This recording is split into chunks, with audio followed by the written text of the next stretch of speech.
Well, good morning, everyone. Welcome to CSIS. My name is Romina Bandura. I'm a senior fellow at the Project on Prosperity and Development here at the center. And thank you, everybody, for participating in this event today, where we'll be discussing the importance of investing in quality education for economic growth, peace, and stability. We published a short paper where you can find it online, so welcome. Why is this topic important? We all agree that education is a key enabler for economic growth, innovation, social development, and long-term peace and stability. We have made great progress in access for education, but there are a lot of challenges remaining. The quality of education still is, needs work. There are data that show that 7 out of 10 kids in developing countries cannot read a simple text by age 10. So, going to school does not mean that they're actually learning. Second, there's still disparities between girls and boys in terms of access and learning. And then, funding and the way we use that funding is also something we need to work on. So there's a little bit of I would say, a sense of urgency. We need to keep improving the quality of education and investing in those countries that need it the most. Especially now after COVID, where we see that children suffered huge learning losses. So in a time where wars, conflicts, and competing global challenges are filling a new cycle, it is important that we not only respond to those crises, but we remain committed to foster conditions for long-term peace and stability, and education is a crucial part of this equation. Today we have many experts, leaders, champions on this topic. I want to really give a big thank you and shout out to the Global Partnership for Education, GPE, for all the hard work that you do to ensure that children in the most difficult places in the world get the education they need. GPE is the largest global fund solely dedicated to transforming education in lower-income countries.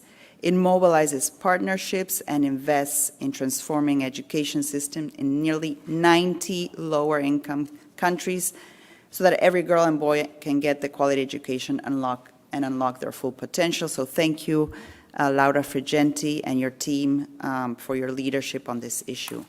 Another great leader and champion on this issue is our keynote speaker, Congressman Mike Waltz.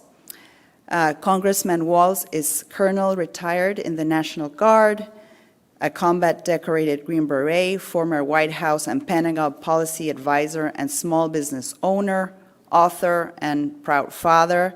He is the first Green Beret to be elected to Congress.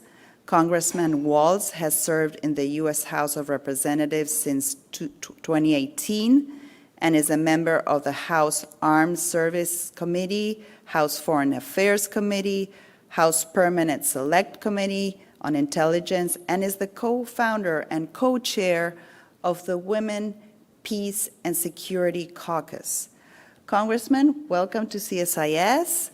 Thank you for being here. I know you're very busy, so please, I invite you to the podium.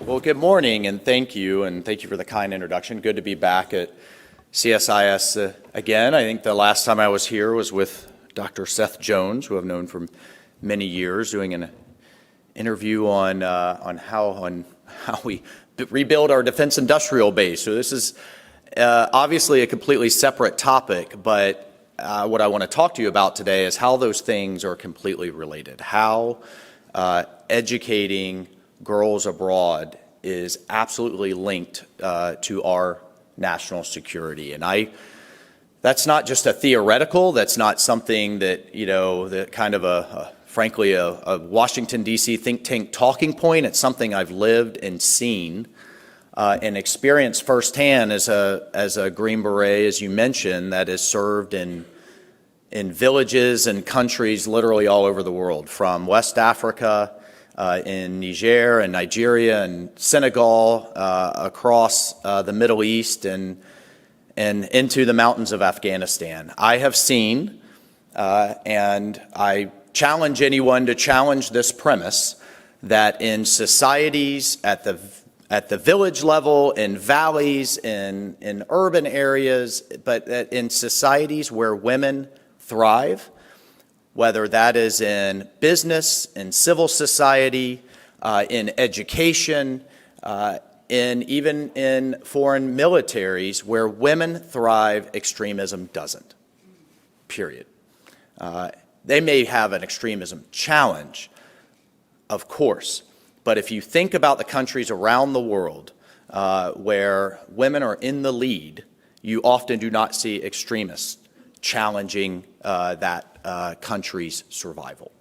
And so if you unpack that for a moment, I have seen at the family level, at the village level, at the tribal level, where women have a voice because they're often running the home, where they have an opportunity at entrepreneurship, where they are rising to the kind of the cabinet or the government level, that they have a key role in suppressing extremism. And I'll tell you where I saw this firsthand. Just a quick anecdote, was working with an Afghan elder whose name was Ghafurzai. Ghafurzai was the leader of a tribe in eastern Afghanistan and one of the deepest and frankly darkest in many ways Taliban-held areas of the country at the time, on the Pakistani border, an incredibly conservative Pashtun area. I spent the better part of a year developing a relationship with Ghafurzai because I wanted his tribe working with us and not the Taliban. I mean, literally, my team, my special forces unit joked that my teeth were brown from drinking so much tea with Ghafurzai over time. And over a series of meetings, he kept making this kind of side offhand reference to the secret weapon that he had and how we were going to defeat the Taliban. And, you know, he would kind of mention it, and we didn't pay a lot of attention, but about the third, fourth time he mentioned the secret weapon, my CIA guy that was with us, my team that was with us, said, sir, we need to figure out what the secret weapon is. I didn't know if he had Stinger missiles or some kind of special Russian-made landmine, you know, what was it? So finally we kind of come to this culminating meeting, and I said, Ghafurzai, I'm sorry, my friend, no more cash, no more relationship. We need to, I need to see the secret weapon. I could get in a heck of a lot of trouble here. What is it? And he said, oh, Commander Mike, don't worry about it. I said, no, we need to see it. He said, okay. He called me Commander Mike. And he said, okay, Commander Mike. And he motions to one of his lieutenants.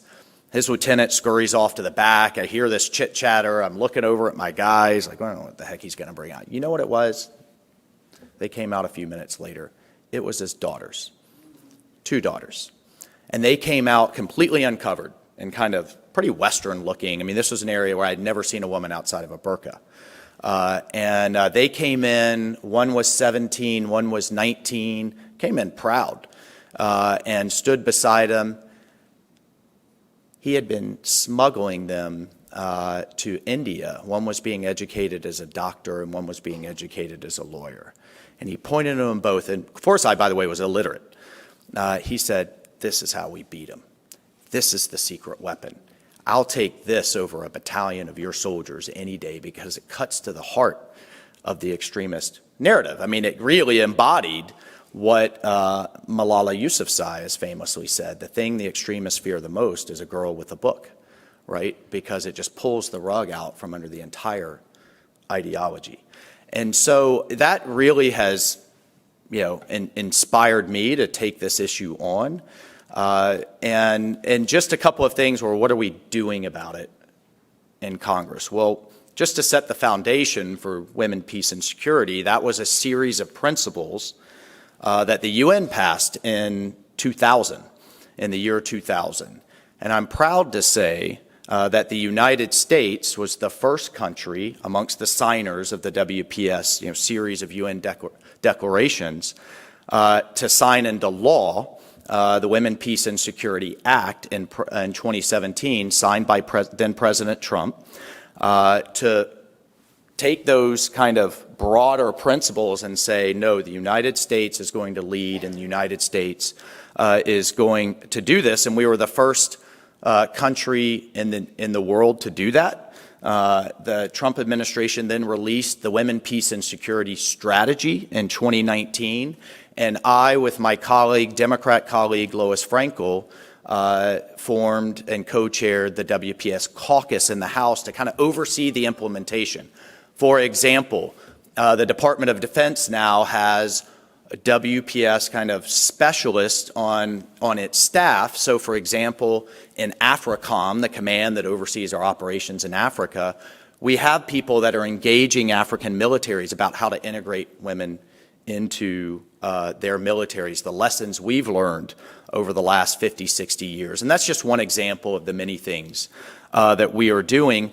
And then near and dear to my heart, she and I co-sponsored the Keeping Girls in School Act, which gives direction to USAID on how to, on really how to direct our aid to deal with the brutality, frankly, and the disparity that we see in many of these countries that we're providing aid to. And I have issue, frankly, in a lot of the countries where we're providing aid on the one hand, but we're not dealing with how women and how girls are treated. So again, it goes back to that premise of where girls are educated and are women empowered, we often have a much stronger partner, ally, civil society, and we should put that first and foremost. Now, here's my challenge. My challenge, and I'd say everyone who truly is digging into and spending time on and cares about this issue's challenge, is how do we get this to the forefront of our foreign policy? I'll just be candid. We have our female Secretary of the Treasury, Janet Yellen, traveling to Beijing. We have Secretary Blinken traveling to Beijing. Sitting just underneath there, we have two administrations now who don't agree on much at all, but that agree that there is an ongoing genocide as we speak, with the brutality against women in the forefront going on in China, in Xinjiang with the Uyghurs, where both administrations actually read those genocide determinations, where you have mass sterilization campaigns for women that are rounded up and sent to concentration camps, mass rape, mass torture as a means of cultural genocide. Why isn't that first and foremost in our engagement on either side of the aisle? We have what's going on right now in Gaza, which is awful and brutal, but at the same time, the treatment of women by organizations like Hamas, like ISIS, and like others is frankly disgusting and horrific. And that should be, I believe, at the forefront of our aid. And is that in the forefront of our guiding principles as we provide aid to UNRWA and others? So I just challenge everyone, we need to get this out of kind of the humanitarian realm and put this squarely in the national security and foreign policy realm. And that's something that I will endeavor to do, being on these national security committees. And then, look, I would just conclude in saying this isn't easy back home. When I go to a town hall and when I have families from underserved communities whose schools aren't where they should be and hit a couple of potholes on the way there, making the case that their daughters, their children, our families, our American society is safer when we invest in girls' education abroad, even in many cases we're underinvesting here at home, is something that I'm determined to do and that I think we as leaders have to do. But I'll be candid with you, it's not an easy argument to make sometimes, but that's okay. This job isn't easy. And with that, I think I'll stop and let you get on with the rest of your conference, but just know that across the aisle there are people in a bipartisan way that are that get it, and particularly our veterans that have seen this abroad and have seen the causality of girls educated, women empowered, safer America. All right, thank you so much.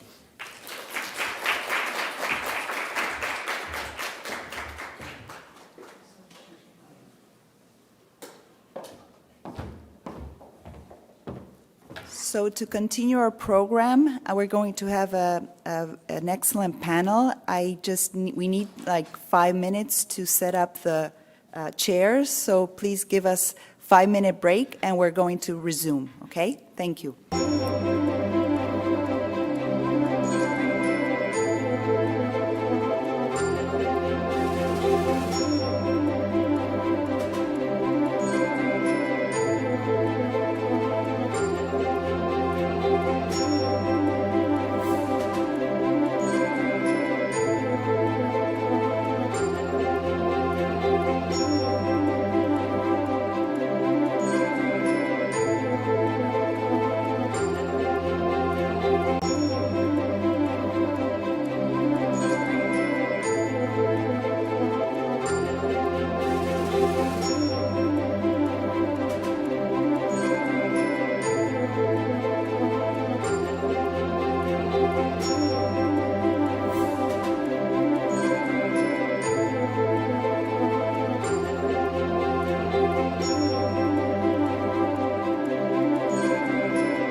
Okay, well, we're going to resume our program.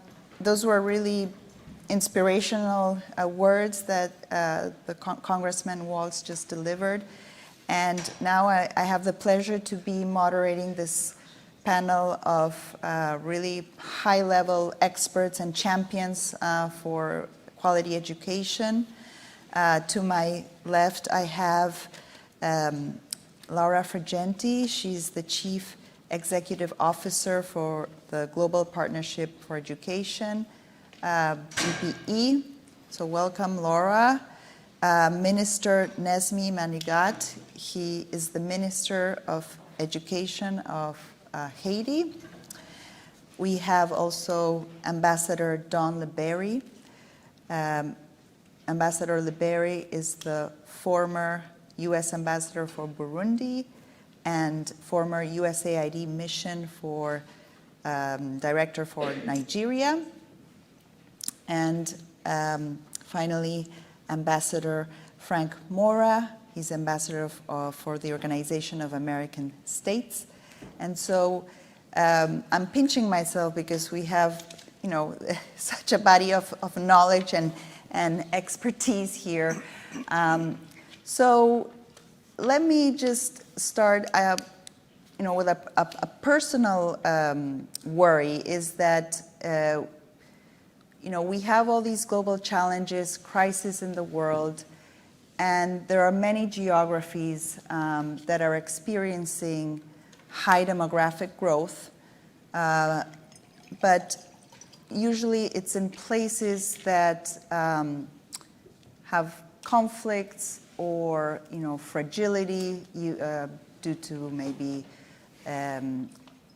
environmental issues, social issues, and a lot of these kids are growing up without strong educational institutions, without economic opportunities.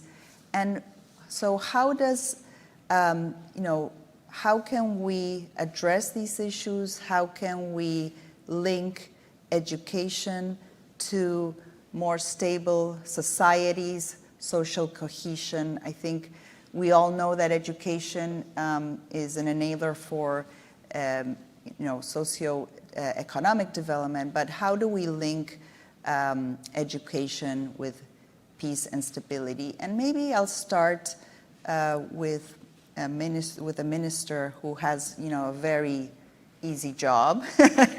You're the Minister of Education, and we've been following Haiti, and there's been a lot of violence lately. So, how can you please welcome and tell us a little bit how you see this relationship? Good morning. Thank you very much for this invitation. Thank you also, Laura, to allow me to have this English exam. I'll try very hard. Sorry for my... Let me start by presenting the challenges Haiti faces now when it's come to not only the education, but the economy, and the security issues, and all how those topics are linked. About 40 years ago, Haiti was not a hot topic in the news, because in the 80s, we have 80% of the population living in rural area without a lot of pressure for strong demand for justice, education, health. Today, 70% of the population is under 35. The majority, 60%, reside in the cities and slums. So you have a bigger demand for education, for equity, for justice. But the most important thing for Haiti is inability to take advantage of this demographic bonus. What should be a real opportunity for Haiti to have this young population now, instead of being a demographic bonus, a demographic dividend, I can say it's a demographic bomb. Not just because we have a overpopulated country, but we cannot provide jobs, opportunity for this young population. And guess what? When after 5 years of negative growth in the economy, after a decade of instability, all those young people, vulnerable, they don't have a lot of choice when it comes to the labor market. So it's easy for the gangs to recruit them. That's the reason why we have to do two things right now in Haiti. First of all, how to have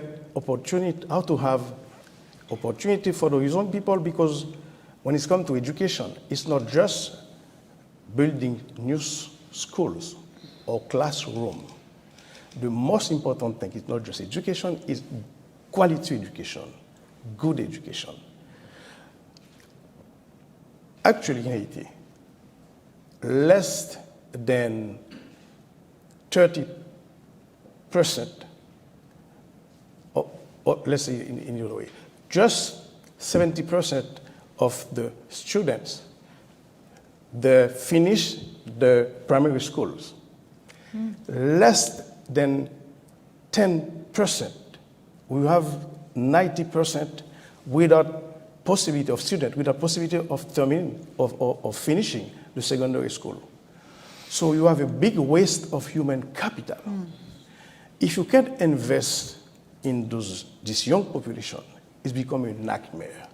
So my answer is, it's not just building new classroom. You need a new curriculum, to design a new curriculum, to transfer some new value as peace. Because, as I said, as always I remember, as bad medicine, bad education can kill. If you can't develop the kind of curriculum to get this young population some new values, peace, solidarity, discipline. So that's the way we see the link between education, good education, security, and economic growth. Thank you, Minister. I'll turn to you, Laura, that, you work in many different, places. Some probably are, I wouldn't say easier, but, how do you see the work you do, translate into this link between, education and stability and peace building? Well, thank you, Romina, first of all. Thank you for convening this conversation that I think is a super important conversation, and we were talking in the VIP room as we were waiting about what is the next step. The next step is that more and more people, join this conversation and appreciate the connection, and I wish that I could be such an eloquent spokesperson for this agenda as the congressman was. He was really inspiring to listen to his comments. So how do we see this connection? I would say in two main aspects. The first one is that through education, people start reasoning with their own mind. And so it becomes much more difficult to influence them with the stereotype about others, people that are different, people that belong to a different community, and therefore are only projected in a kind of a negative light. You start thinking as an individual, you use your own line of reasoning, and hopefully that brings you to have a better judgment. And I would say that that is very important. The second thing is that the connection, education, economic opportunities, stability, and peace is a very critical one. I would say that the human nature is to think about yourself on a positive trajectory where you can improve from where you started and where you can, project also good opportunities for those that are dear to you or that are coming, after you. A lot of those children that the minister was making reference to, the children that are captured by, criminal gangs, but I could say the same about, young people that become members of terrorist organizations, is really because they see that the status quo is not giving them any opportunity whatsoever for a better future, that they remain trapped very close to where they are born, and they are looking for a game changer. And that presents itself, that way of, turning society upside down through whatever, movement you can think of, is a way for them to recreate a scenario where there is an opportunity for growth, for improvement, for, getting better results for themselves. And more justice. I mean, I think that a lot of the injustice that we are seeing in society that translates still in very high inequality rates in many of the countries in which we are working is also at the roots of the fact that people want to change the status quo. So education is a way in which all this can be resolved. Because in a way, you can support people that need to be supported in just two ways. You can either give them a job or you can give them subsidies. Subsidies, we know that is not sustainable over time for a very long time and often is an inefficient system. The best possible way is that you give people the opportunity of, earning a better life. And that only comes if people have those skills that will allow them to become eligible to access better jobs or to become the creator of jobs. I mean, lots of people that, have this ability to become the employer, and so not only to improve for themselves, but to create better opportunities for others. This only happens through education. And I think that if we are looking at the GPE did an interesting piece of results with an Australian think tank, the Institute for Economics and Peace, that really looks at the econometrics of the correlation between investments and years of stabilities, in countries. You will see that countries that have invested so much in their education system, I just give an example of Finland, for example, which of course in Europe is a country in a very difficult geopolitical situation, still decided after World War II to invest massively in education and had a fantastic stretch of growth and stability. And there are many others. I mean, Japan, is another case of a country that came out of World War II really with a kind of a game-changing, policy. So I think that all this evidence really drives us in that direction. The unfortunate thing is that many of those who have to make the decision of investing, for example, in education, in the decision makers of the, I think about the G7 countries, et cetera, they do not necessarily see this connection. And so the investments for education are declining stably, unfortunately. And that is, a reason why I think that it is very important to really bring a kind of a laser-focused attention on this narrative, because the wrong perception that disinvesting in education in Niger remains a problem of Niger is really a wrong perception. Non-investing in education in any part of the world, in this highly globalized world, is a problem for everybody. Thank you. Those were very inspiring words as well. So I'll turn now to Ambassador Liberi. You've also worked in very, difficult contexts and, in different positions. How does, from the perspective of the U.S. government, how did education come up? In Burundi, in Nigeria, very youthful populations. So please give us your perspective. Sure. First of all, thank you very much. I want to thank you and all the colleagues here for hosting this. CSIS is always at the forefront of looking at very key issues. I've spent over 25 years living in sub-Saharan Africa, 7 different countries. So I want to focus a bit on sub-Saharan Africa because of the importance to the continent of this issue, even though I have also spent time in Iraq and Afghanistan where the congressman was. But in particular, I just wanted to go through some of the root causes of these issues because the data are overwhelming. Everyone, who's involved in this knows investments in education produce a dividend that is extraordinary. And it's linked to peace and security, it's linked to equity, it's linked to so many things. So the question becomes, so why isn't there this investment? And I wanted to sort of look at some of the root causes, particularly in sub-Saharan Africa. So 260 million non-school children around the world, most of them are in sub-Saharan Africa. Of those that are schooled, 86% by the age of 10 cannot read or write a simple story, compared to 53% worldwide. So you have to look at what are some of the, sort of causes of this, and I just want to focus on 3 and go through some data fairly quickly. Poverty, conflict, demography. And so the structural elements of a society often dictate what happens in terms of investment and educational outcome. Right now, the point that Laura was making, what is the worldwide investment in education? It's about $5 trillion. 63% of that money goes to educating the top 10% higher income students in the world. 8% goes to educating the 75% in the lower and developing countries in the world. So look at that difference. So how does that translate? Roughly $8,000 a head per capita per year.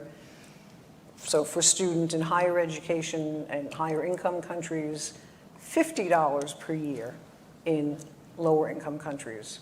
So $1 per week per student. So obviously, in terms of the differential in investment, the disparity is huge. So first we have to look at some of the structural elements. But poverty continues because of the structural elements that dictate how a government spends its money.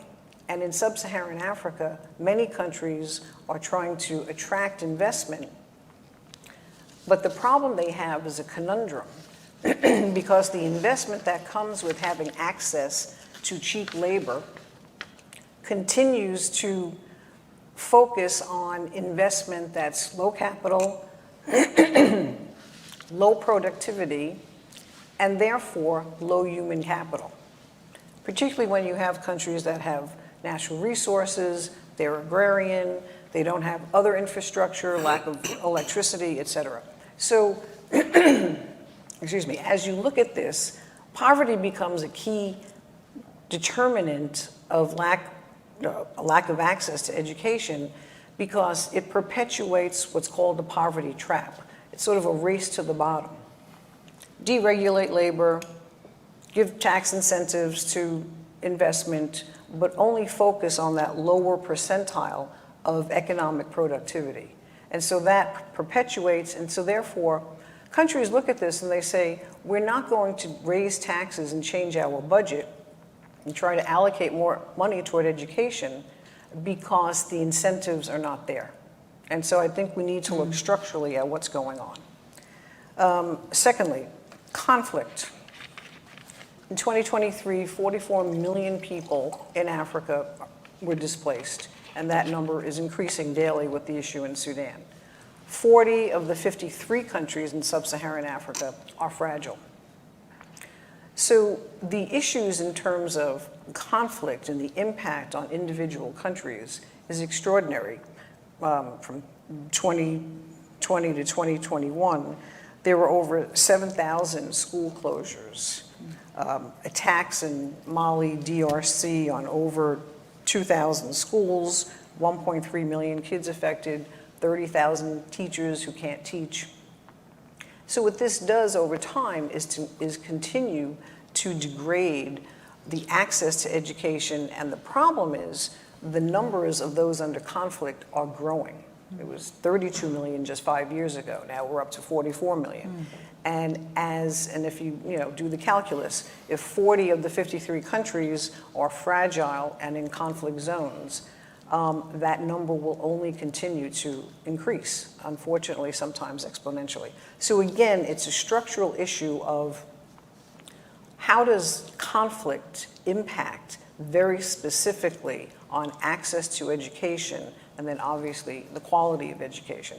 Now, the UN Security Council has issued Resolution 2601, which does guarantee a focus on educating children in conflict zones, and this is supposed to be a mandate of all UN countries that are in the UN. However, the coordination that is required to actually implement that is huge. Demography. So even if you were able to somehow get a magic wand and erase the issues related to poverty and conflict, the demographic wave is overwhelming. And it's not the if, it's the when. And we know the when. We know that the population of sub-Saharan Africa will double by 2050. We know that of the 3.3 billion people in the world at that time that will need to be educated, more than half are in sub-Saharan Africa. So the impact on what that will mean in terms of the 70 million new teachers that will need to be trained, in addition to the 80 million current teachers that will need to have retraining, is enormous.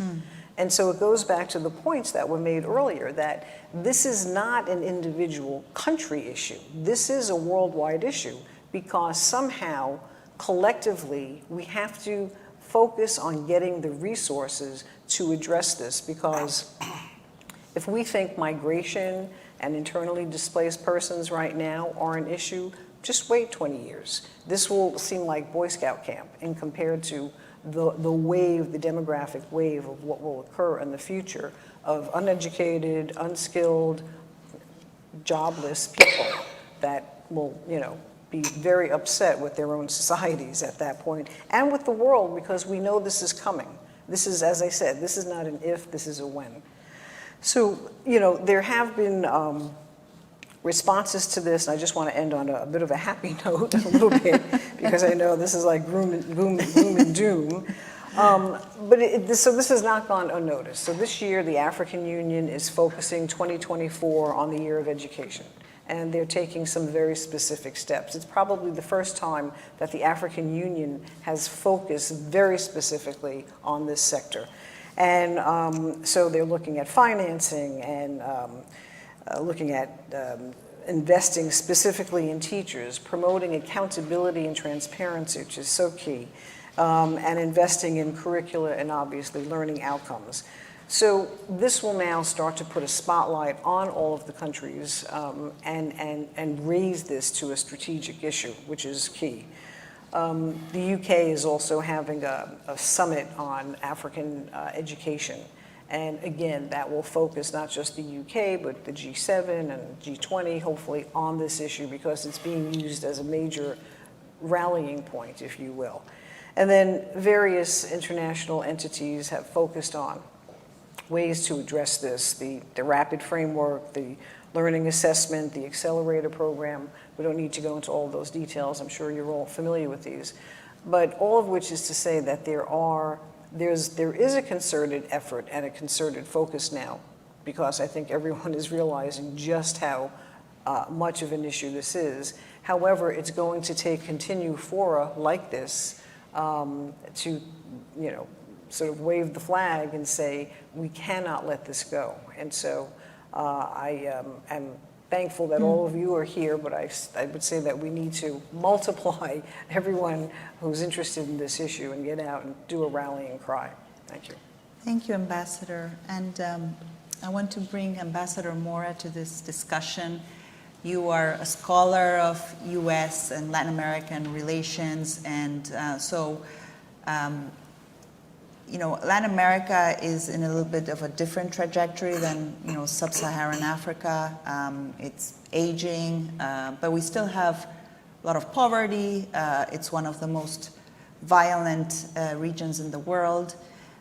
So how do you see, from the OAS perspective, how do you see education as a tool to improve our countries, and really how does the United States play a role in this regard? Great. Well, thank you, and good morning. And thank you for the invitation to participate in this project and initiative. So yes, I spent most of my career, whether in academia or in government, working in this part of the world. There are three challenges at the moment, three significant challenges facing the region. And I think most people know. One is the recession or democratic backsliding that we're seeing in the region, which is quite significant. Second is the expansion, the deepening of transnational criminal organizations throughout the hemisphere, and I'll get to that in a second, which has increased the level of violence in the region. You're absolutely right. The region is the most violent, especially if you measure it in terms of homicides, most violent region in the world. And then third is the issue of migration, right? That's the perfect storm that we find ourselves in. So this gets to our topic for today. I think what the pandemic did, among other things in the region, is that it exposed and it deepened pre-existing conditions in the region in a number of sectors, healthcare being one, but the other one is, of course, education. It was already sort of in a fragile standing. It was limping along, and now it's just collapsed. It exposed all the structural weaknesses. And it's not, interestingly enough, because of a lack of money or investment. You see in some countries where investments is quite high as a percentage of the GDP or the budget. The question is, how is that money spent and the quality of that investments, as the minister has said. And that has been not what it should be, and it has gotten worse or exacerbated since the pandemic. With respect to those three areas or three challenges, in the area of democratic recession or backsliding, folks have lost faith and confidence in democracy in the region. I'm not going to go into all the reasons, but one is the issue of civic education. It is just not present. And it is lacking in many areas. And I think most students in their curriculum are not exposed to civic values and what it is to live in a democracy, et cetera. Second is the issue of violence. Here you have two accelerators. One is inequality. Latin America is the most unequal societies in the world.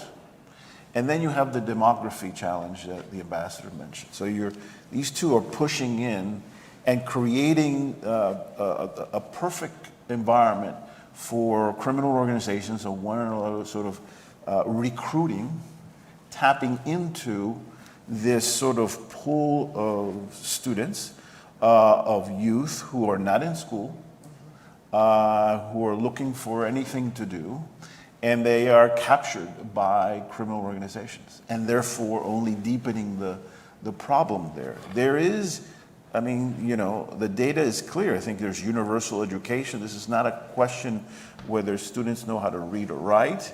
It is whether they have the tools. Whether they have what is required in today's world of globalization to be competitive and to get the jobs and to look for opportunities or create the opportunities, that's not present. So this bulge of youth that are emerging are doing what? They are challenging democracy, they're joining gangs, and they're migrating.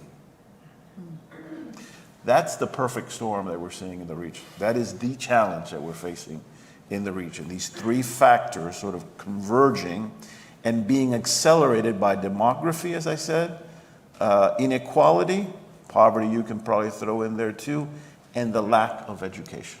Well, not the lack, I should have said that. It's the absence of the education, the quality education required to not not join or not produce these three challenges. So this leads us to what can we do about it, right? Again, it's not a question of money. It is a question, it's a structural problem. And those things are usually harder to do, right? Yeah. We always say, oh, we just need to put money, more money. We need to, no, it's not it. It's these educational systems that are in some ways even colonial in their thinking, in terms of their teaching, whether pedagogy or the courses they take or the requirements that are needed are just exceedingly antiquated, and there isn't really a strong movement to modernize these systems. And as I said, all this came to the fore, was exposed during the pandemic, and the region has not recovered from the pandemic in these terms, from an educational standpoint. So it is not just a question of just opportunity. There is the very stability of these societies, the democracies of these countries are threatened by the quality of the absence or lack of quality of education in the region. And so it is not just a question of Colombia investing or Peru investing, but going to Laura's point, it's all of us thinking of ways that we can invest and marshal our limited resources to address this problem. I'll end with your question, which is more specific to the Organization of American States. I think there is a great awareness here. This is not, we don't have to convince anybody of the challenges. It's the political will that's required. Political will at the OAS, political will at the national level, et cetera, right? And sort of an understanding that education is not just an altruistic thing. It's not a good thing to do. It's great to have it is that the very life of our democracies, the stability of our democracies, the issues of our immigration depends on this issue. It's not the only issue, but very much depends. And unless we are serious and committed in investing time and resources, et cetera, to addressing this problem, we will continue to have democratic backsliding, high levels of crime and criminal organizations, and migration. Thank you, Ambassador, for those words. And I wanted to follow up on your point on political will. And who are some of the new champions, or maybe older champions that we need to really engage in this conversation? I think, my personal perspective, for example, leaders of the private sector could be one group where we should, really bring on to help improve the quality of education for the labor market, let's say. But who are other champions that, you think are out of the conversation that we should do a better job at, engaging? And this is a question for the four of you. So please, don't be shy. I don't know, Laura, do you want to start? Well, obviously, the private sector has vested interest, because in many countries they just don't find the skills that they need to actually move on their, on their activities. I remember many years ago when I was working for the World Bank, and I was asked to do programs to reform the higher education sector in Nigeria, and I decided to start with the users. So I went and did a kind of a series of interviews with the private sector, and they were telling me, well, we have to interview 8 engineers before we find the one that has the right skills to be employed. At the same time, I was thinking, well, but the government of Nigeria has spent money to train these previous 8 that are unemployable. So what an inefficient system, and what is a big gap. So I would say that they obviously see that. I think that it's very difficult to bring public sector and private sector around the same table and make them work together, because the business model of the two is very different in terms of timing, in terms of attention, et cetera, and so that creates a little bit of difficulties. But in reality, we need to have the private sector being able to tell the regulators, those that design the curricula, what are the kind of things that they want to see in the skills that the education sector produces. And that conversation is just not happening. So you have those that are responsible for producing the skills operating in isolations, those who then are asked to hire those skills that do not have a say on this. It's a kind of a mismatch. So that is the first thing. I want to go back, though, to the role of the public sector actors, which I think is and remains very important. I mean, there are certain parts of the education sector that needs to be responsibilities of the public sector. And at this moment, what we are seeing is that for a whole series of reasons, inefficiency, economic problems caused by the economic crisis, diversion in many countries that were heavily depending on external resources, on aid resources to finance the education sector, and we see that the flows of funds have been diverted to other priorities, that really the sector is underinvesting. We are setting, what we think is an ideal, level of having 20% of, the overall budget dedicated to the education sector as a kind of a good standards. We see that there are very few countries that are getting anywhere close to that number.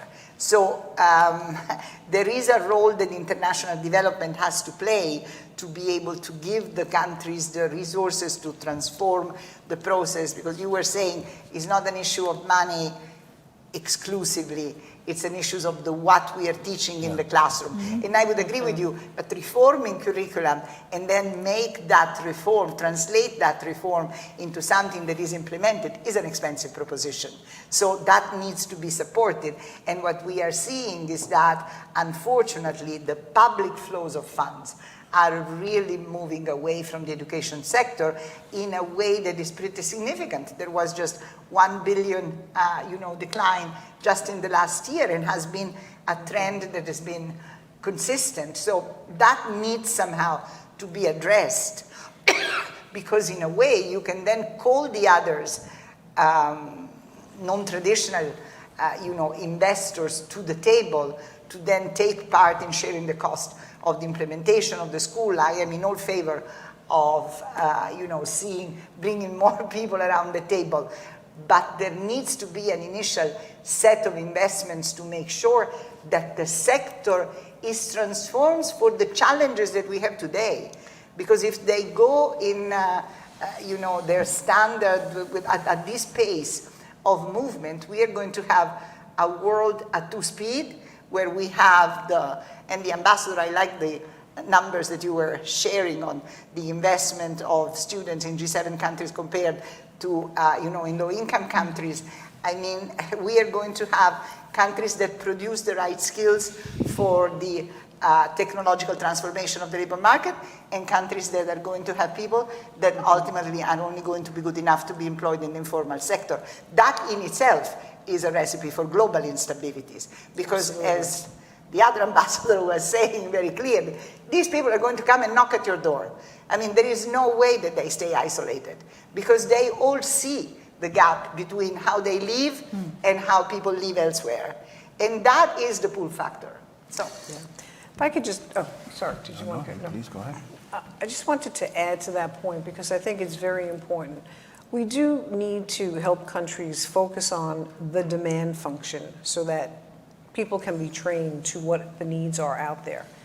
And, I think one thing that we're looking at now across sub-Saharan Africa and many other places is the crumbling infrastructure that's taking place in front of governments because of investments that were done in the past in capital projects, which were deemed good at the time, Unfortunately, the pool of people that should have been trained in order to maintain that infrastructure was not trained.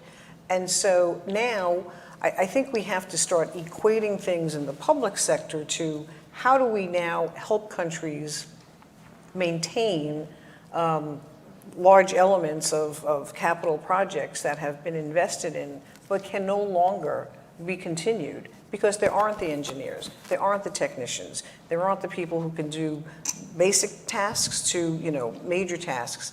And we're seeing this all across the continent. So I think that's one thing, to look at the demand function, as you say, and try to encourage both the public and the private sector to be training for those specific skill sets. Second thing is, people have talked a lot about impact investing. And there was a study done that indicated that impact investors are actually more challenged by investing in education because it's that much more difficult and because it's so much harder to measure learning outcomes than it is to measure how many doses of a vaccine were given, how many of this, how many of that. So they want to look at something that's very specific and that, does have a return, even if it's a social return. So I would say that we as a whole, the international community, needs to also help focus on better research, looking at how we can help tailor some of the specific interventions and help investors look at how they might see this return, even from a social standpoint, on outcomes, quality, transparency, et cetera. And when you look at the analysis, there is a dearth, frankly, of information on that. And I would suggest that as an international community, that's something that we can help and then try to entice that level of investment as well, because it's not just a social good, there is an impact that is needed there. But I'll stop there, Ambassador. So at the risk of getting into trouble, with due respect to the minister, I like very much what Laura said, but my question is, what's the incentive for ministries of education and governments to do exactly what you said and that is necessary? I think there's an awareness about all this, but there's nothing that's pushing them in that direction. So rather than just having kind of or largely a top down from the government down and then talking, convincing them of the need for curriculum and all the things that you mentioned, I think it's important, related to your question, that we start really thinking hard, and I don't have an answer to this, about sort of more of a bottom-up approach. How do we get not only the private sector, civil society, or foundations who are already doing this work, and this is nothing new either, for them to start introducing all these reforms that you're talking about. And yes, working in partnership with ministries of education, but I think if we, certainly in the Americas, if we think and work closely and largely with governments and in the private sector, then we will continue being disappointed because there's no incentive for them to prioritize this issue, or at least I don't see it, right? So what are some of the ways from the bottom or the middle up that we can work with schools and with the government who have the resources to start pushing this agenda in much stronger and larger ways that we've seen in the past? Please, you're the Minister of Education, so please, can you react? The question we should have right now, how do we measure the investment in education? Is it a return just for the student? Is it how we measure the peace? Is it in terms of the economic growth? How do you really measure the investment, a dollar invest in education? It's a very hard question to answer. Because even in a government, the conversation between a Minister of Education and a Minister of Finance is not easy. It's not obvious. Yes, we need champions at the global level, at the countries, but most of that, I think we need ongoing national conversation. It's not not just how much money we invest in education, but it's the concept why we're investing in education. For example, we have two challenges we face. How there are so many children incapable to read after 6-7 years? Because they are learning in a language that they are not the mother tongue. That's the same case in Haiti. That's why, thanks to GPE and some partners, we are designing a new curriculum in which textbooks are designed in Haitian Creole. It's not just add more money to bring more textbooks. It's what kind of textbooks we are giving to the children. The same thing. There's a lot of children learning jobs that will not exist tomorrow. But that's exactly what we say. That's exactly what we are doing today. So yes, the most important challenge we face now is getting all the children educated, but quality education. It's not just the money. Right. How we invest smarter in education. And as chair of the Finance and Risk Committee of GPE, I can say, putting in place what we call the local education group, we are not thinking just about leaders, ministers, but how the whole community, civil society, private. In Haiti, for example, 80% of the schools are private. The sector private is already in the school. But we don't have a consent agenda in what we have to do. For example, civic education is key. It's not just because children or the population are uneducated that we have problems in those countries. But what kind of, in some countries, especially in Latin America, there's some ideology behind educated people. That's what I call bad education. Those bad education can kill, because there's some education that not promotes peace, they promote violence. So designing new curriculum should be the key for the new investment. And what I should add, yes, country invest 1995, developing countries, we invest 1995 of the total investment in education. The percentage of the international community adding to this investment should be a smart investment. Out of the salaries, out of the administrative costs, what we need is more than the money. Is the international global consent agenda, because as you said, Laura, it's a global issue. To raise a kid, it takes a village. To have peace, it takes a village, the global village. So that's the most important one. Thank you. I want to also bring into the conversation this issue about inequality, and which you all touched upon, but Congressman Waltz, talked about, mainly women and young girls into education as a tool for stability and peace building. And in all our regions that we discussed, we have marginalized groups. In the brief that we produced, we talked about the cases of Rwanda and South Africa, and how education was transformative. So can you, sorry for the long comment, but can you talk a little bit about this, what do you see in your regions, and Laura, maybe globally, but how do we bring, more of these marginalized groups and into the education system? What do they need, and how do you see the link, of this inequality, or a strive for equality linked to more social cohesion, I would say. So please, anybody that wants to start. Well, maybe just to give you a little bit of a sense that there are many dimensions of inequality, unfortunately, in the education sector. There is a dimension of areas that are traditionally underserved. So education services tend to be better in urban areas, in richer areas.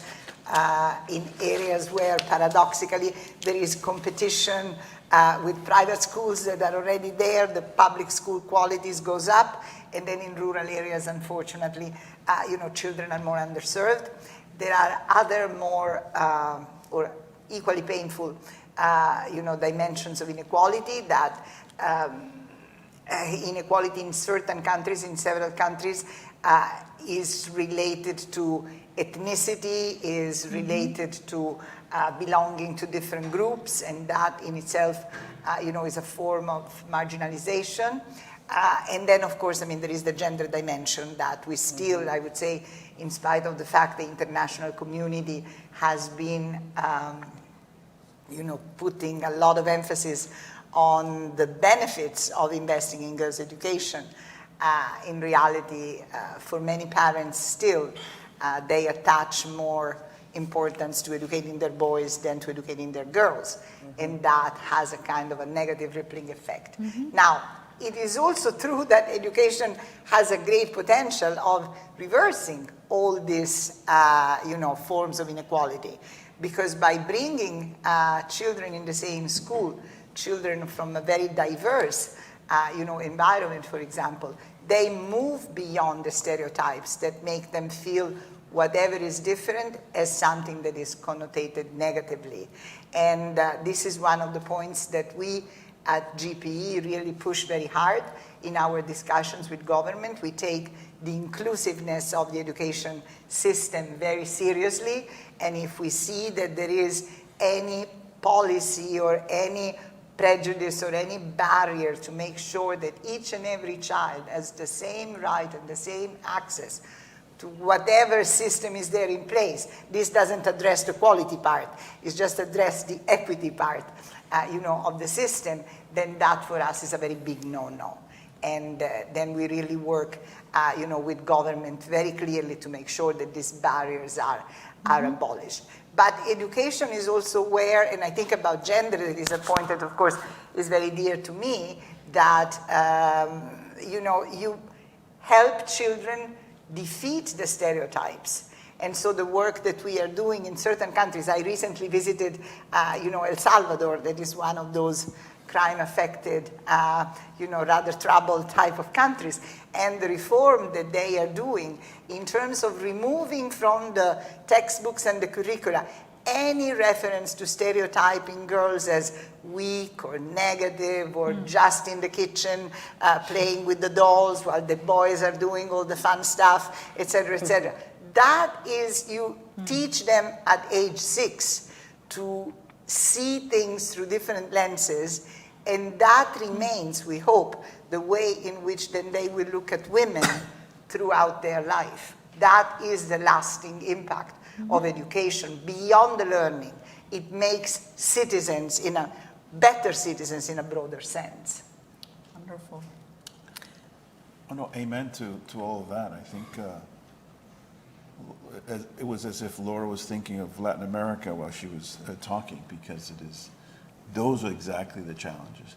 And the issue of marginalization and social inclusion, which are just historic structural problems, is nothing new in the hemisphere, but they remain unresolved. And you see that most glaringly in the educational system, in very obvious ways, in the ways that Laura just mentioned. And we at the OAS are really pushing this issue of social inclusion, whether we're talking about rural women or Afro-descendants in many countries who are clearly suffering the most from racism, inequality, access to healthcare, and of course, access to education. And that's the place where I think the frustration is with democracy and are vulnerable to crime and so on and so forth. So the key there is, how do we target more effectively those communities, right? How do we not just make the investment, but how do we think of policies that will include them in ways that, for example, in urban areas, you see that much more often. I have to apologize, I have to go to another meeting, but I just want to say Thank you for allowing me to participate Thank you, Ambassador. and to participate and call anytime, Laura. Thank you so much. Thank you. Thank Thank you. you very much. Just wanted to add to what the ambassador and what Laura was saying as well, and the minister. And again, I'll go back to sub-Saharan Africa. What we've seen over the years is that the push for universal primary education, which has included girls, has been often very, very positive, so that you have enrollment, and that enrollment continues until the 6th grade. And then the dramatic drop-off in terms of matriculation into secondary school, college, et cetera. And here, I think we do need to look at the societal pressures that still are put on girls, young women, et cetera, for child rearing of siblings, early childhood marriage, if there is limited, if there are limited funds in the family, the boy will get the access to the education, et cetera. And unfortunately, a lot of those trends, particularly at that level of matriculation from primary into secondary school, still present a tremendous challenge. And so it perpetuates this issue of inequality, particularly against girls and young women. And I think that we have to help countries focus very particularly on that, because there is that huge gap, and it obviously it not only impacts the learning outcomes, but it impacts then what that does mean for the rest of society, and then how girls and young women are, how they're able to function in society. And so, and I think we have to look at it both from the societal good as well as, frankly, from the impact, the investment and the impact, because to a large extent, it's investment that is not fully realized. And we have to really continue to push the emphasis on investing in education so that it can have the full impact that, by secondary education, college, et cetera, that will then carry particularly girls and young women into that productive element in society. And the data there, I think, are pretty stark, and I think folks at this table have a good sense of what that means. So you educate girls to the 6th grade, and then boom, Just to add on one point, when it's come to girl education, when you see the indicators in Latin America or in Caribbean countries like Haiti, on paper, more girls achieve the primary school and the secondary school. On paper, that's true. But the labor market failed. The salary, everything are against professional women. So this conversation, we have to take it outside of the education world, exactly like Laura said. It's a global issue. It's true. Inclusion is a global conversation. Yes, we can do better. When it's come to the textbook, we can redesign curriculum. That's what we're trying to do. Again, thanks to the support of GPE.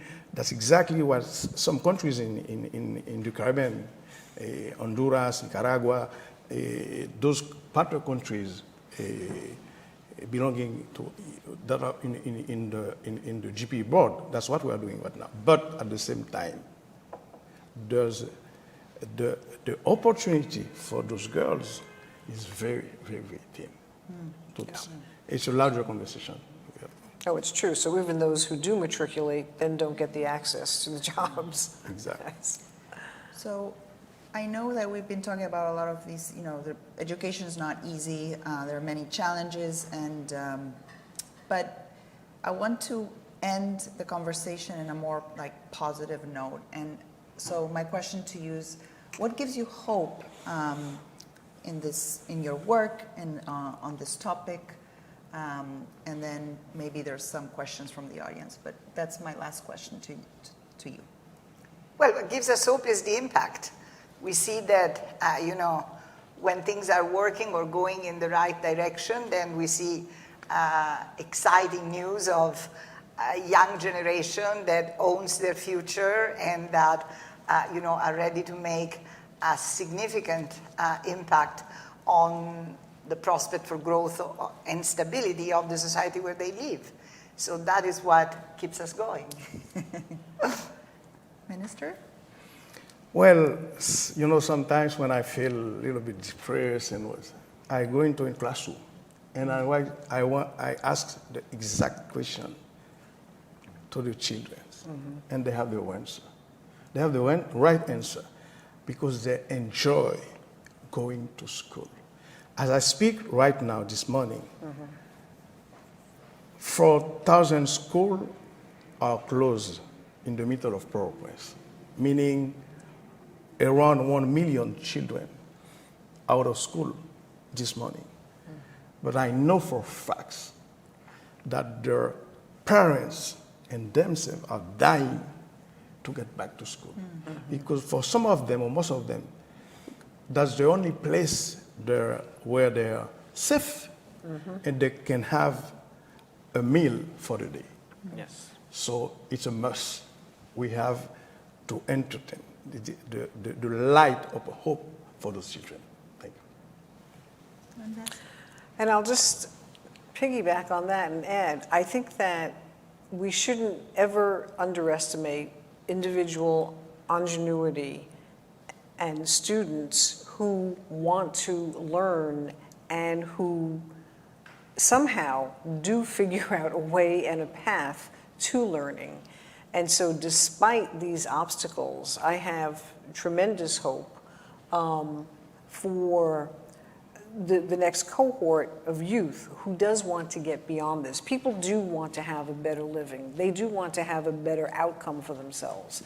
And so they will search for it in ways that may not be conventional and may not even be fully what we're talking about in terms of schooled education, but they will find a way. And I think that we need to provide more opportunities for that to happen and to enable this hope for the future. So I think the biggest thing that we shouldn't sort of stamp out is hope. People have to have hope for the future, and I think that particularly now, the next generation is finding it in different ways than have happened in the past, and we need to be open to that and to help foster that kind of hope and creativity.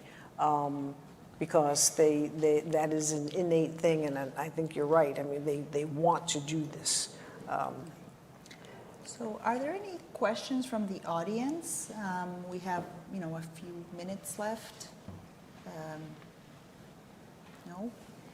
Well, I want to thank everybody for coming. Especially, I want to thank Madeline McLean, who's sitting there in the middle, for organizing this event. And of course, our panelists, Laura, the minister, both ambassadors. And so please join me in giving them a round of applause.